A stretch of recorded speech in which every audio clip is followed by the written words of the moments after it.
Friends, this is Akash Kumar और मैं आज आपको बताने वाला हूं कि मंत्री परिषद क्या होता है। मीन्स काउंसिल ऑफ मिनिस्टर क्या होता है, कैबिनेट मिनिस्टर क्या होता है, राज्य मंत्री क्या होता है, राज्य मंत्री स्वतंत्र प्रभार क्या होता है और इस तरह की तमाम चीज़ों को मैं आज आपको बताने वाला हूं।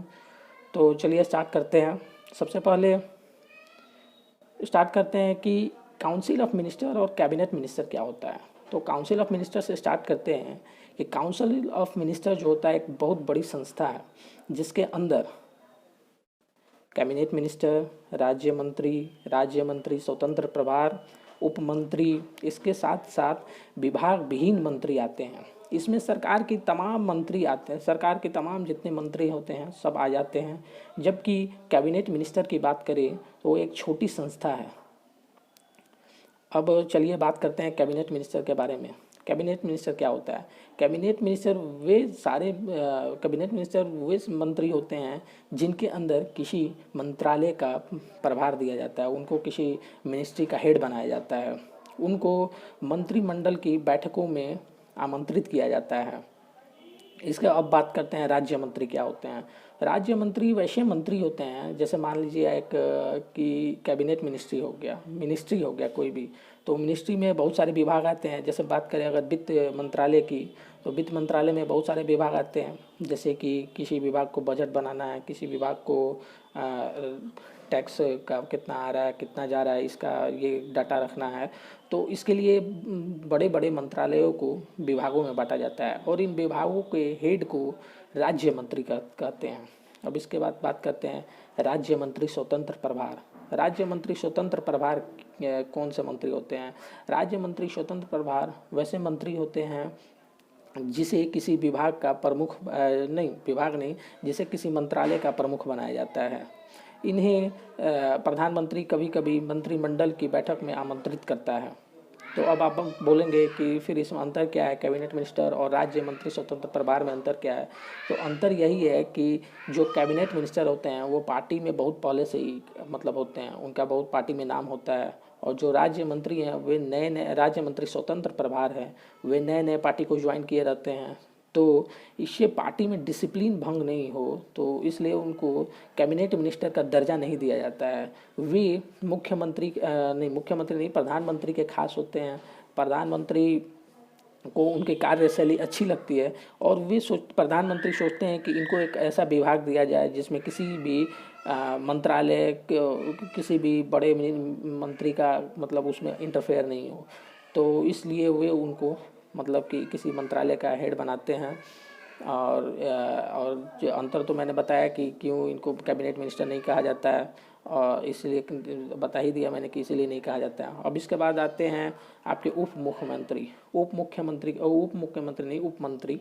उप मंत्री कौन होते हैं? उप मंत्री वैसे मंत्री होते हैं जिनके पास कोई मिनिस्ट्री नहीं होती है, बट उनको इसलिए नियुक्त किया जाता है ताकि वे सरकार में जो मंत्रालय हैं, जैसे कि वित्त मंत्रालय हो गए, तो वित्त मंत्रालय के जो मिनिस्टर हैं और साथ ही साथ जो राज्य मंत्री हैं वित्त मंत्रालय में, अगर उनको असिस्ट करने के लिए कि कभी कभी काम का बोझ बहुत ज़्यादा बढ़ जाता है, तो उनको असिस्ट करने के लिए वे लोग मंत्रालय के जो हेड होते हैं या राज्य मंत्री सरकार से बोलते हैं कि उन्हें कुछ एक्स्ट्रा लोगों की ज़रूरत है, तो इसलिए वे प्रधानमंत्री उप मुख्यमंत्री को नियुक्त करते हैं।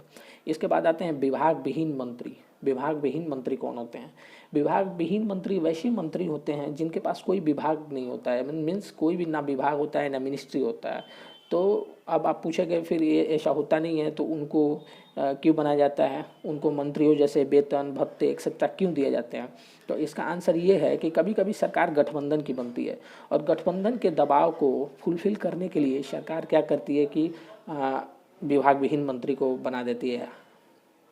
सरकार के पास कोई एक्स्ट्रा मिनिस्ट्री नहीं होती है, इसलिए वे उन्हें मिनिस्ट्री नहीं दे पाती। और उन्हें चूँकि गठबंधन की सरकार को भी अपने साथ रखना है, तो और गठबंधन की सरकार जब कोलिशन की गवर्नमेंट बनती है तो किसी भी गवर्नमेंट किसी भी पार्टी का कहना होता है कि मेरे इतने मंत्री बनेंगे, आप मेरे इतने मेंबर आपके मंत्री बनेंगे।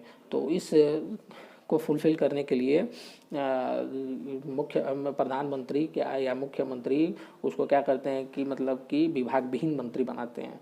किसी को मंत्री बनाते हैं, लेकिन उन्हें कोई भी मिनिस्ट्री, चूँकि मिनिस्ट्री है नहीं तो वे मिनिस्ट्री उसको नहीं देते हैं, लेकिन उनको मंत्रियों की तरह वेतन भत्ते एक्सेट्रा दिए जाते हैं। अब चलिए पावर की बात करते हैं कि किसके पास कितनी पावर है। मीन्स मंत्री परिषद यानी काउंसिल ऑफ मिनिस्टर के पास कितनी पावर है और कैबिनेट मिनिस्टर के पास कितनी पावर है। तो हमारे संविधान में मंत्री परिषद की बात की गई है।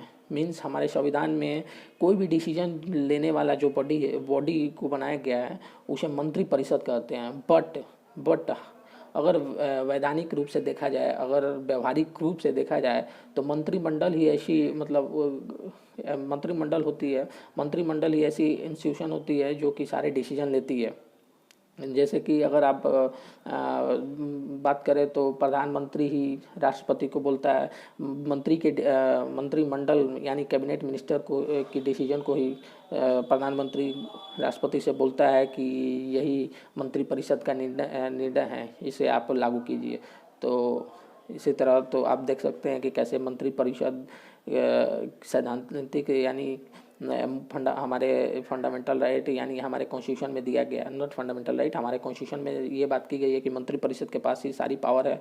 बट मंत्री परिषद की जगह हमारे यहाँ काउंसिल ऑफ मिनिस्टर की जगह कैबिनेट मिनिस्टर से सारे डिसीजन लेती हैं। और दूसरी बात करते हैं कि मेंबर कितनी होती है, काउंसिल ऑफ मिनिस्टर में मेंबर कितनी होती है। तो काउंसिल ऑफ मिनिस्टर में मेंबर्स की बात करें तो लोकसभा में जितने भी, पहले क्या होता था कि अभी मतलब कि पहले कि ये कुछ नंबर फिक्स नहीं था, कितने भी मिनिस्टर बनाए जाते, कितने भी मतलब मिनिस्टर बनाए जाते थे मंत्रिपरिषद के अंदर, काउंसिल ऑफ मिनिस्टर के अंदर बहुत सारे मंत्री बन जाते थे, क्योंकि राजनीतिक पॉलिटिकल सिनेरियो को देख के बहुत सारे मंत्री बनाए जाते थे। बट कॉन्स्टिट्यूशन में अमेंडमेंट लाया गया और उसके बाद कहा गया कि जितने लोकसभा के मेंबर हैं उसके 15% ही आप मंत्री बना सकते हैं। तो 15% ही मंत्री को बनाया जाता है। और अगर राज्यों की बात करें तो राज्यों में भी यही चीज़ है कि वहाँ के विधानसभाओं को के 15% नंबर को ही मिनिस्टर बनाया जाता है। बट अगर बात करें आप कुछ छोटे राज्यों की बात करें तो उनमें तो बहुत कम आ जाएंगे। जैसे कि अगर आप बात करें गोवा की, तो गोवा में तो सिर्फ 60 सीट है, और 60 सीट की बात करें, अगर 15% की बात करें तो वहाँ पे तो आपको 10% ही मिलेगा। 10%, 15% की बात करें तो वहाँ पे तो कितना 6% ही, मतलब 6 ही नंबर आएगा मिनिस्टर का। तो ये चीज़ बहुत गलत हो जाता है, क्योंकि गोवा में भी तो बहुत सारे मतलब विभाग है, बहुत सारे मिनिस्ट्री हैं। जैसे कि किसी को वित्त मंत्रालय देखना है, किसी को रोडवेज को देखना है, किसी को रेलवे देखना है, तो मतलब मीन्स परिवहन मिनिस्ट्री को भी देखना है। तो इसको देखते हुए न्यूनतम मिनिस्टर की जो संख्या बताई गई है हमारे कॉन्स्टिट्यूशन में वो है 12। तो किसी भी राज्य में 12 से कम मिनिस्टर नहीं होने चाहिए, और मैक्सिमम संख्या मिनिस्टर की 15% से ज़्यादा नहीं होनी चाहिए। That's all for today.